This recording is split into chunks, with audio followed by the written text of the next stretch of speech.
So, for Ketho, when you were in the bowels of the auction house and were surprised by all the dudes down there, and you said, like, I'm a sleeper agent and I was sent here to help out, what exactly made you go with that? Because there were not a lot of things you could have said in that situation to not get shot, and that was actually one of them.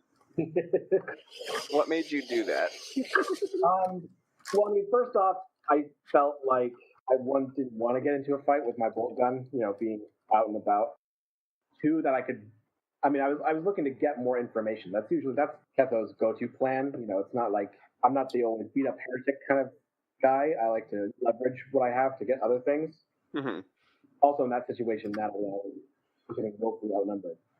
When I said sleeper, I figured that in terms of evil organizations working in the shadows with multiple things at play, especially since Heresy's involved, it wouldn't be implausible for a sleeper agent to exist from some other organization that has an interest in this. I mean, I didn't know it at the time, but like having Eldar potentially, like logical, like Eldar could be doing this kind of stuff. It wasn't out of the realm of possibility that some organization put a sleeper into town. In that situation, I knew we were geared up for a fight, although I didn't do the whole sleeper thing to negate any fighting. Just trying to get more information because we had no idea who was running this thing. Also, all of you guys were upstairs at that time, I think. Is that right? I think when you went down is when we were coming up through the tunnels. Okay. But yeah, to answer your question, it was within the realm of possibility that a sleeper would exist for such an organization or for an organization interested in this kind of trade. As it turned out, then, since one of the major players was the spy master of the House Oberon, he's all about them sleeper agents. So that was actually a plausible thing to say there, and they did not shoot you on sight. Which I was happy for.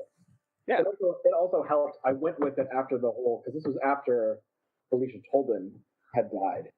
I was gearing up or planning for it. That's the reason why I did the slashing and the stuff, so that I would have leverage sort of as the bad guys or whoever the trainers or Eldred Marin's guys would have known her as a person of interest, would have recognized that she got out and they said, oh, hey, look, this guy did our dirty work. He must be all heretical and stuff. Definitely not an Inquisition acolyte in disguise. Mm-hmm. Okay. Tyruss, you said, or Matt, rather, you said you had some questions for me. You will address me as Tyruss. No, that's okay. So I've got a couple of things. I'm going to start with the most important thing, the most important question of the entire campaign and this story, this world, everything. Mm-hmm. Is it Archibald or Archibald? I think it's Archibald. I don't know if you used multiple things, but I know at least us, the players, have said otherwise. I think the proper pronunciation is Archibald. Okay. All right. Okay. The most important matter of the day. Okay. A couple of other things. Back at the beginning of the campaign, when Archibald was talking to Zarkov and he took the blood sample, what the hell was that about? I had a couple different ways to go with that, because depending on how things progressed, like if the enemies discovered you before you were able to make a move on them, then they might send things to hunt you down. And one of those potential things that they could send was like an alien killing machine that you basically feed this like vial of blood to the thing, and then it unerringly tracks down the target, just like seeks them out by their blood scent and then murderates them. John, that would have been a nice surgery project for me. Why didn't you? The whole time I was wondering what. Another possibility is that it was just like a world custom of like it that is like how a servant shows like their employment to a master. That was another possibility. It depends on how the thing progressed, would depend on which way I went with. Something I sort of do is like I'll know the general thing that's going on. Like I knew that there were smugglers based out in the Caldera, and that they were working with Eldric Marin and with Archibald Oberon. And the specific details I sort of like worked out as I went along, but like I always know who the main antagonists are and generally what they want to do. I don't really write a plot for the adventures. I know who the enemies are, and so I figure out what their deal is, what resources they have, and how they're going to respond given what players do. Yeah, that totally makes sense for running a campaign. Yeah. If you try and write the specific things that are going to happen, then players will inevitably derail it. Because it's almost at every single branch in this campaign, you took a different direction than I expected you to. Oh, wow. Okay. I want to talk about more of that in a minute, but before I get to that, there's another similar question. Oh, well, it's not really a question. This is more of a comment, but I think something that definitely worked really, really well was that we established a grounding moment, which was the ball, which didn't happen until like 12 sessions or something. Yes. So it gives us the freedom to just mess around with the world, but we still know that, okay, this grounded event is going to happen, and then it happens, and then from there the story continues and concludes. So I think that was a good idea because it grounded us while still giving us all the freedom that we really could want. Yes. I liked how that turned out too. It had like a sense of an overarching plot and like a tension of like the ball's getting closer. We got to do more investigation, figure out what's going on before the ball gets here. And we did everything except for get clothes. That was a last minute purchase. We did everything but the clothes. But even that turned out okay in the end.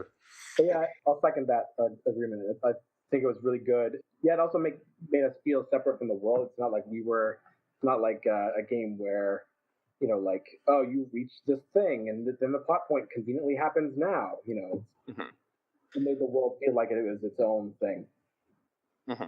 Dark Heresy, a lot of the time, at least the way we have been playing it, is a mystery game where trying to figure out what's happening. Oh yeah, that's why I like it. In fact, I think that the model of mystery and investigation works really well for a role-playing game. Yes. Mainly because, and I haven't DM'd this kind of style of game, so maybe you can back me up on this, but I imagine that it makes it easier to be non-linear because you don't even have to really write a story. You just write the conflict of something happened, here are the people that are involved. Now the players just have to go and interact with those elements I've created rather than walking them down a linear path that I've made for them. Does that make any sense? It does lend itself pretty well to an open world feel, yeah. You definitely can run it in like a linear fashion, but I find it wastes so much of the potential of the setting to do it that way.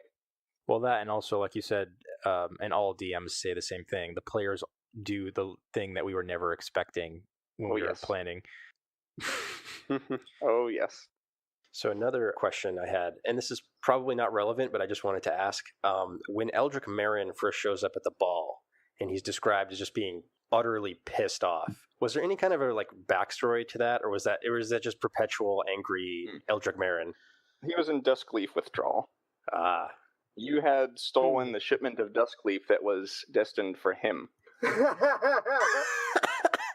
One of those things in the crate that you had was the Duskleaf. I remember that. And so that because there was that sort of disruption and things, they weren't able to give him the special delivery he wanted, and he was like out of sorts. And he had killed his associate. It was Eldrick Marin, by the way, who had him pushed off the balcony. Either him personally or one of his lackeys. This is Cedric Montesa, the one who gave you the ticket. I remember that. So John, when John found the preloaded syringes, and then that was the those Duskleaf guys. Extract. Yeah, and it was his personal stuff. Okay, that's good. There was a reason he was so pissed there. Okay, so you were directly responsible for it. Nice. He just can't catch a break. No. So another question. This goes back into the narrative structure of everything, which is that at the auction, those stones came up. Well, I don't want to call them soul stones because you never called them that, but I will call them soul stones just because I don't know what else to call them. Yes, they are Eldar spirit stones. Oh, spirit stones. Okay, so what would have happened if we bought those? Well, that is something I don't want to tell you. Okay. That might still happen. Yeah, fair enough, fair enough. I wanted to ask this later, but I'll ask it now because this is a good time to ask, which is this a plot hook that we've gotten ourselves into, or is this just a piece of the puzzle that we just never found? Or do you not feel like answering that question either? A little bit of this, a little bit of that. Okay, we'll skip that. You may not have seen the last of all the players involved. Okay, fair enough. Another small question. The buffet. I could tell you really wanted us to try the food, and yes, I did. And we were like, all of us were like, I'm not touching that. This is scary demon stuff. Like, I guess Martin took some samples, but other than that, no one tasted the food. I'm sorry. I could tell you were disappointed. You want to know what would have happened if you had eaten it? Yes, please. Each thing, like, you'd make some sort of a test involved to sort of stomach it, or you'd like take some minor effect, like a bit of damage or some fatigue. And for every dish you tried, you'd get a little bit of extra XP for the new experience. Also, so what about that metallic fluid? Yes. Yeah, what was that about? Well, it's liquid metal that you have to drink the first little tube of stuff to protect your throat, and then you drink the liquid metal. Oh, that sounds fun. Mm-hmm. But it's digestible. It just it's like drinking molten metal. Yeah, that sounds awful. I might have found the experience almost spiritual. Now that I think about it. I'm trying to remember what else was at the buffet. There was like a little like fish thing where like each individual piece was screaming. Yes. Mm-hmm. Yes, there was that. And then there was also like the nuts that were like making people giggle. Yeah. Basically that if you ate it, then like you'd crunch it, and there's like you'd feel like a little thing sort of like a wriggle free and dart down your throat. Oh God. So those were I was really hoping you'd eat that one. So those are like eggs or something? Something like that. Oh, I mean, man. Harmless, but very disconcerting. And for the actually the auction items, I had like written out like an entire page and a half of different things for the auction in my notebook, and I forgot the book on the day we did that session. So I had to improvise everything. Oh, no. So definitely keep those because you might be able to reuse some of that. Yeah. Another small detail, and I don't know if you want to talk about this or not. Mm-hmm. There was a surveillance servo skull that spotted Zarkov, and Zarkov also caught a glimpse of it. That was back when we were gathering up our equipment and loaded it all up on the gun cutter to go head out to the caldera, I believe. Yes. Was that relevant, or are you not going to talk about that? That was one of the Oberon's servo skulls. Okay. They knew you were going out to the caldera. Oberon meaning Archibald Oberon. Mm-hmm. Well, it's a good thing we came back in time for us to apprehend him. Speaking of which, that meeting he had with the spy master, he mentioned that it was for it was a meeting for security, and I was thinking, was this prompted by the fact that Zarkov left some bodies in their garden somewhere? Partly, yes. Bodies of whom? Well, it was mostly it was Archibald calling the spy master up and saying what the hell is going on. And the spy master explaining things and saying, like, we found this bolt gun hidden behind a couch in the ball and some bodies around the place. Eldrick Marin's disappeared. We don't know where he's gone. Shit like that. Yeah. So your subtlety was high enough that they knew something was going on, but they didn't know it was you. Mm-hmm. That's good. Mm-hmm. It's a good place to be. Keep the fear in him. Okay, and I have one last question, which is, how much of a role did Eldrick Marin play in kidnapping Archibald's daughter? Because I'm wondering if that was one of the moments that what helped to give them away and start our investigation, essentially. What actually happened there was the acolytes from Inquisitor Margolin had figured out some of what was going on. Like, they figured out Eldrick was involved, but they didn't know that the Oberons were involved too. And that ended up being very bad for them, because they went in there expecting that they would have the element of surprise, but instead the followers of the spy master were waiting for them, and they were all killed or captured there. Ophelia tried to, like, she started sort of suspecting her family of things, and she was involved with their investigation too. She was helping out her close friend Natalie, the Throne Agent. She didn't have all the experience that Natalie did, and so she rushed in to try and sort things out herself, and ended up getting captured too. And when the spy master captured her, he was like, shit, we just captured the eldest daughter of my employer.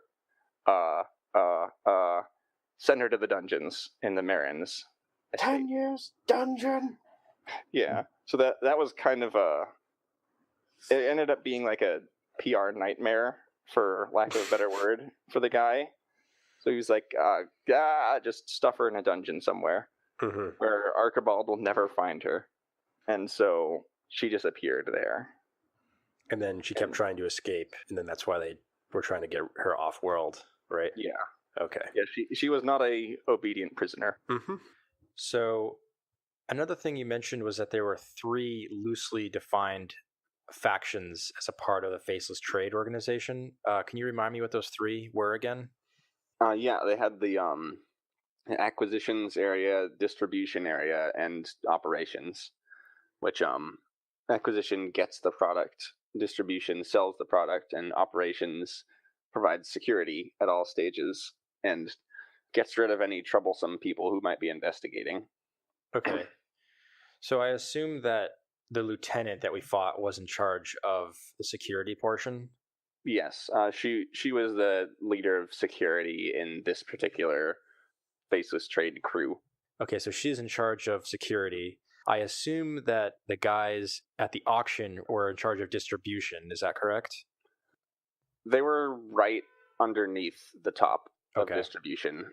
Shade probably had an underling who handled the liaising with different auctioneers, but he was never really addressed as a person. Okay.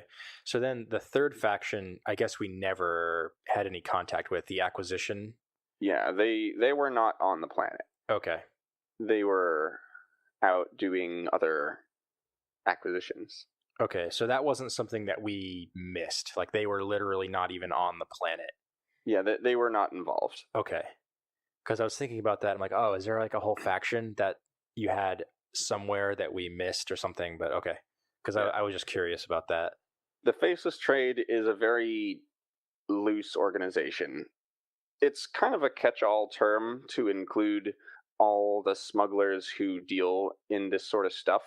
So it's almost not really even an organization, but right. rather like a network of contacts that these faceless traders have. So that they'll know a lot of other people in the business.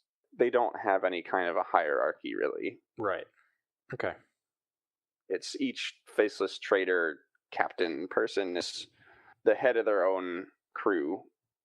And they even have like smaller scale stuff that's just like a few dudes found some alien artifacts and they're trying to sell them to people. Mm-hmm. That's not really faceless traders so much as opportunists who found some alien stuff. But right.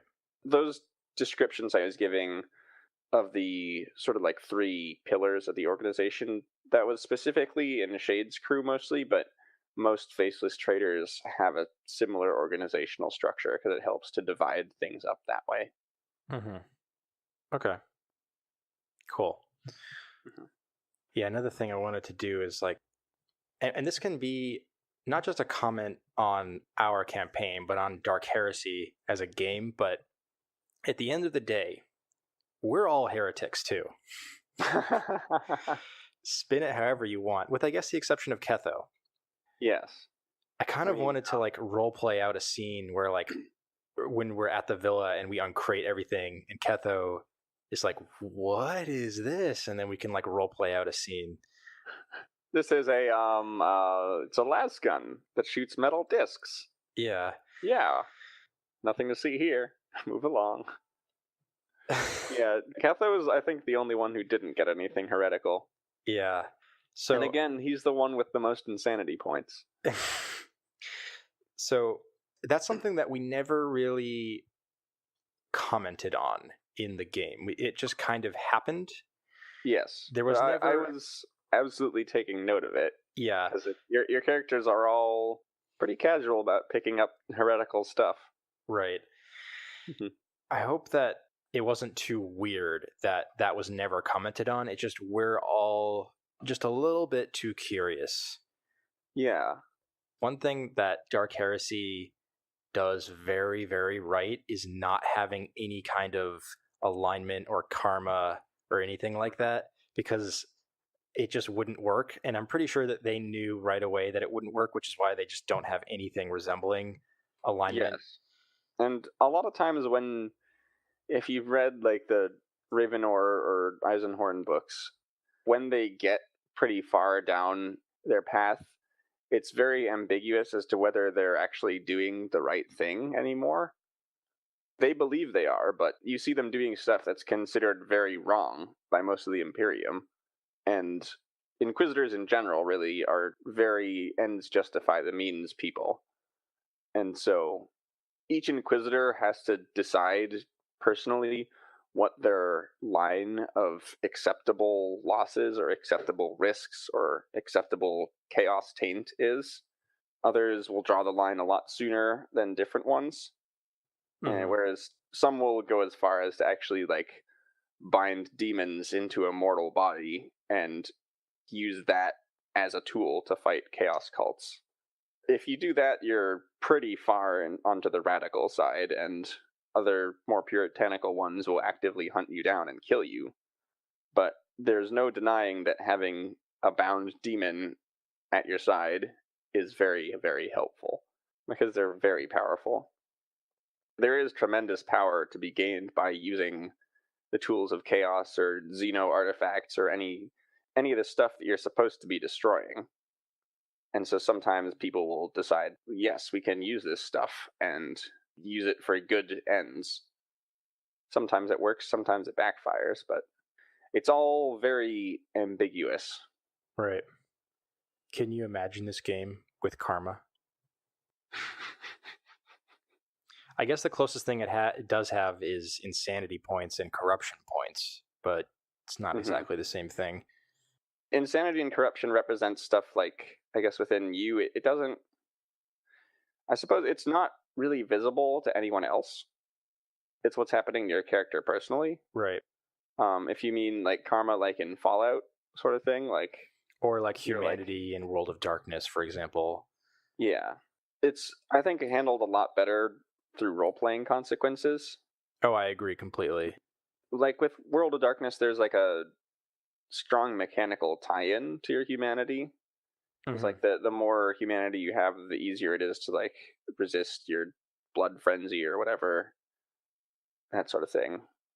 But I don't know if it would work in Dark Heresy. You could put it in, but I don't know what it would do. I would probably just mess up all the role playing. So what would happen in Dark Heresy is like if you like set the bomb off in the middle of Megaton, kill dozens of people with a nuclear explosion, and you feel great about it because they were heretics and they were supposed to die, or at least one of them was a heretic. I guarantee it.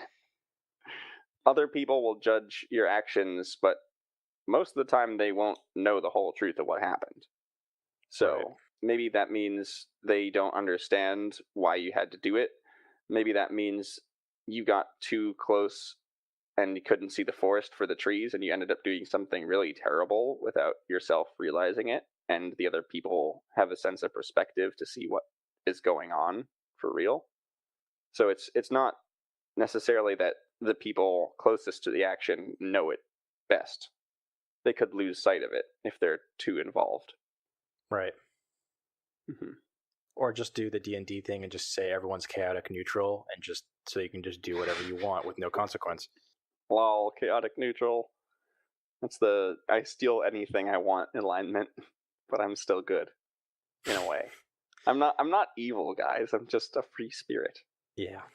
So yeah, I guess, that's really all I have for specific questions, other than, you mentioned that we kept surprising you by just doing things that you weren't expecting. I don't know if there's any particular examples you want to talk about. This time it was not using violence when I expected you to. when like the biggest one was like when you found like the hideout and you're like, okay, I'm gonna go land the gun cutter in the middle of the place and try to talk to him, and I was like, what? Yeah. Or Actually, the biggest one was like you guys almost made a catastrophic mistake in the investigation, which was at the masquerade ball. Ketho said we should focus on cutting off the head of the snake, and the rest of the body will die. But you misidentified what the head of the snake was. At that point, you thought the head of the snake was Eldrick Marin, when he was really just the guy who sort of got things started, but now was really just a customer. And so you almost didn't even put trackers into the boxes.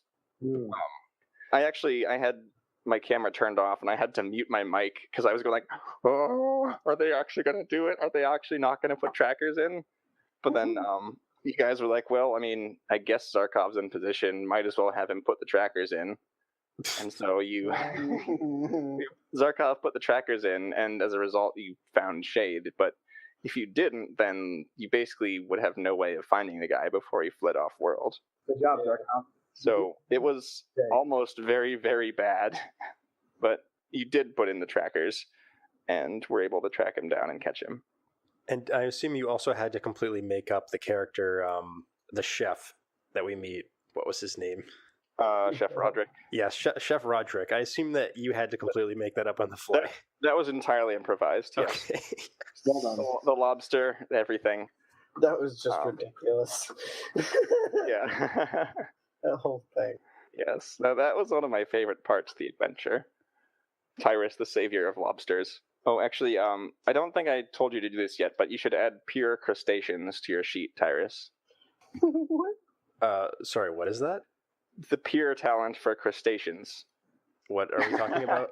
Pure is a talent that gives you plus 10 on social tests when interacting with a particular group because they hold you in high regard. So you have pure with crustaceans. This may or may not come in handy in a future adventure. The lobster was dead when we got it. But still, he saved it from an ignominious death in an incinerator. Second death. I hope we find crustacean people. Mm-hmm. Wow. Crab people. So I think I'm out of questions. Does anyone else want to say anything or ask anything? Will Zarkov ever see Katrin again? Only time will tell. When two hearts are so closely connected, then fate finds a way to draw them together even across the length and breadth of the galaxy. That's why there's Facebook. No, not that Facebook. The best kind of Facebook. Zarkov's actual last name is Zuckerberg. Really? Everything is wrong. In the grim darkness of the far future, there is only Facebook. No, but I can't think of it much. Matt kind of covered all the damn bases there. Mm-hmm. It's most of my question actually would probably be involving that kind of stuff. I had like one comment. It was I'm trying to like figure out exactly how to do it, how I'm feeling. I mean, like I like the overall complexity of sort of the plot and all the players involved, and we were learning bits and pieces. I think it just has to do with more of like the elements. There were a lot of elements that we didn't know and couldn't know and wouldn't have known. I don't know. If you knew those things, like you were able to figure them out. Yeah, maybe. Mm-hmm. That may come in time, though. Is it like the loose end of like there was this someone who helped you out, but you don't know who it is? No, not necessarily that. I guess I feel like I'm not saying it was bad, because it was really enjoyable. I think, because I think of it sort of as a noir, kind of like a mystery thing. We were going in and figuring all this out. Mm-hmm. Is it that too much had happened like without your involvement, and you kind of had to come in afterwards? That might be it. I mean, and I think you can still do that, like have that kind of stuff, but it just have to find a way to display that you're coming in to show afterwards. The next thing I have planned is a lot less of like the sort of mystery, figuring out who done it sort of thing, and a lot more acolytes proactively doing stuff. So that one might be. Not saying that, like I actually really enjoyed it. I mean, part of me is figuring it out for my own purposes. Because I'd like, but a little more concrete objectives, I think. Because Yeah. this one you were kind of left to, let's say, like, well, gee, what do we do now? Yeah, where do we go? That's actually where the vein of the question I was thinking of was actually on that night, like we went out to all the bars or whatever. Mhm. The social clubs. It's like, did you have different scenarios for each one of those? There was 4, right? Yes, I had some different possible things that could have happened. I don't remember all the different ones. Actually, also, if at the beginning, if Zarkov had chosen to follow the spy master away instead of staying to speak to Archibald, the investigation would have taken a very different trajectory. Yeah. He would have actually led you to the dungeons and Felicia Tolbin if you had followed him then. Oh boy. So it would have taken an entirely different trajectory if you went that way. I think if it might have actually said the point that I was trying to figure out. Like, the complexity is good, but if there's a concrete way we could figure out this information or figure out what the next step is. Yeah, like just a certain certain area or a certain type of item. I don't know. A broad zone, but not too narrow. Mm-hmm. A broad objective, I mean. A way for us to find information that leads us to the next clue. Like, if we're trying to figure out, all right, oh no, someone's blown up a mining company. Who could benefit from this? Let's figure out who's in charge. And then we can go, we can be concrete if we go to a place and then find some sort of hierarchy, and then we find on it, like at the top, it's Ketho the whole time. And we're like, oh, let's go get him. And, Yeah. This one did kind of leave you to fend for yourself a little bit.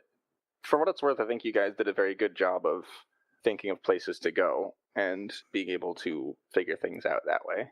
Yeah. If we do this kind of thing again, it'd be helpful to have sort of a list of sort of known resources. Like, for me, I am not as well versed in all the 40K stuff, so it's hard for me to perceive what kind of information might be available to us. Mm-hmm. Things like there's like an Arbites precinct here that might have something on file. There's like the libraries for this noble house. There's like this person was last seen here, that sort of thing. Yeah.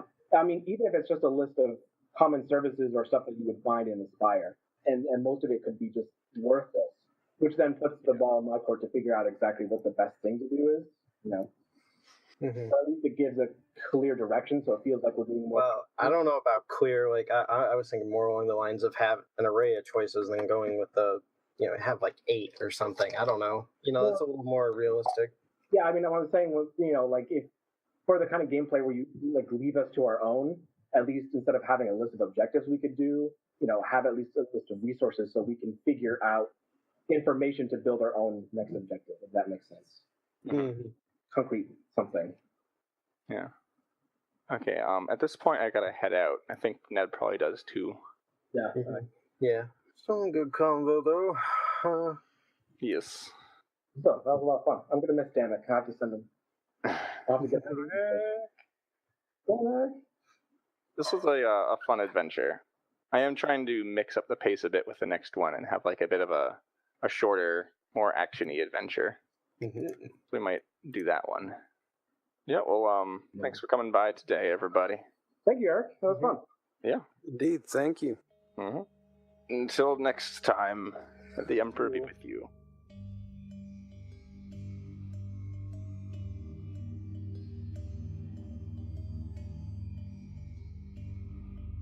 Thanks for listening to the show. You can find us online at itsprobablyheresy.wordpress.com. And if you see anything heretical, you can contact the Acolytes at itsprobablyheresy@gmail.com.